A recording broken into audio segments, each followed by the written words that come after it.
We've all been there, avoiding a simple 2-minute chore for 2 hours. You know it's easy, but your brain treats it like climbing Mount Everest. Olin Miller had a genius observation about this. If you want to make an easy job seem mighty hard, just keep putting off doing it.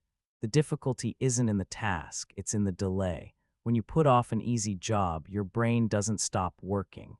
Instead, it starts dedicating mental energy to two things. One, worry, the anxiety about having to do the thing.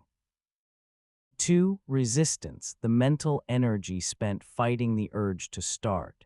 You're not just avoiding the task, you're carrying the weight of the unstarted task. That weight is what makes the easy job feel mighty hard.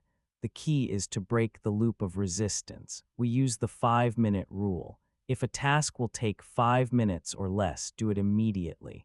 If a task is big and scary, commit to working on it for just 5 minutes. Set a timer. Crucially, the goal of those 5 minutes is not to finish, but simply to start. Procrastination is driven by the initial activation energy required to start. Once you get past that first 5 minutes, momentum takes over. That simple email you were avoiding, you'll likely finish it in 8 minutes instead of stopping.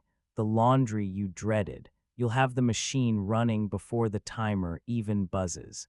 The momentum gained from the start makes the whole staircase visible. The jobs you dread the most are usually the ones that take the least time.